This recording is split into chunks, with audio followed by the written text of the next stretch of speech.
জীবনে কঠিন সিদ্ধান্ত নেওয়াটাও নিজের প্রতি আত্মবিশ্বাস। শিক্ষা মানুষের ভদ্রতার পরিচয় বহন করে না, আচরণই ভদ্রতার পরিচয় দেয়। সব জায়গায় নরম থাকতে নেই, কখনো কখনো লোহার মতো শক্ত হতে হয়। না হলে সবাই মাটি ভেবে পা দিয়ে পিষে চলে যায়। গাছের কাঁটা থেকে মাছের কাঁটা যেমন মারাত্মক, তেমনি বাইরের মানুষ থেকে আপন মানুষের হিংসা বেশি ভয়ঙ্কর। যার অন্তর যেমন, সে অন্যের সম্পর্কে ধারণাটা করে তেমন। মানুষের যখন অনেক মানুষ হয়ে যায়, তখন তারা পুরাতন মানুষগুলোকে ভুলে যায়। সন্তানকে ততটা শিক্ষায় শিক্ষিত করুন যাতে আপনার অসুস্থ অবস্থায় সে ডাক্তার নিয়ে আসে, উকিল নয়। জীবনে খারাপ সময় আসা অনেক ভালো।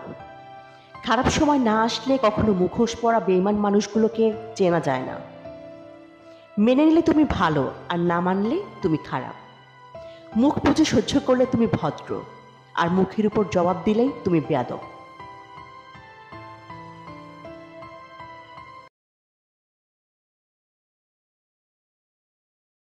যারা তোমায় আঘাত করে, হেসে তাদের বুঝিয়ে দাও তুমি দুর্বল নও, বরং তুমি সেই ব্যক্তি যে আঘাত পেলে আরো শক্ত হও।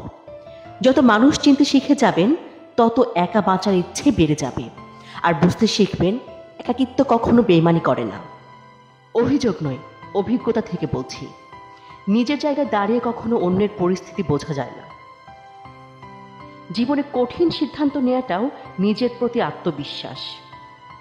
শিক্ষা মানুষের ভদ্রতার পরিচয় বহন করে না, আচরণই ভদ্রতার পরিচয় দেয়। সব জায়গায় নরম থাকতে নেই, কখনো কখনো লোহার মতো শক্ত হতে হয়। না হলে সবাই মাটি ভেবে পা দিয়ে পিষে চলে যায়।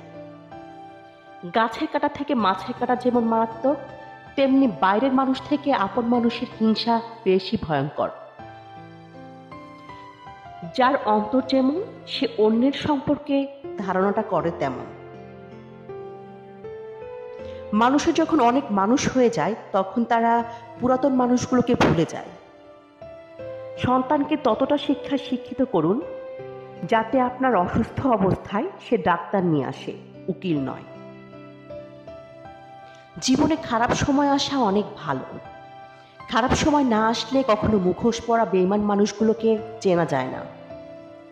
মেনে নিলে তুমি ভালো, আর না মানলে তুমি খারাপ। মুখ বুজে সহ্য করলে তুমি ভদ্র, আর মুখের উপর জবাব দিলেই তুমি বেয়াদব।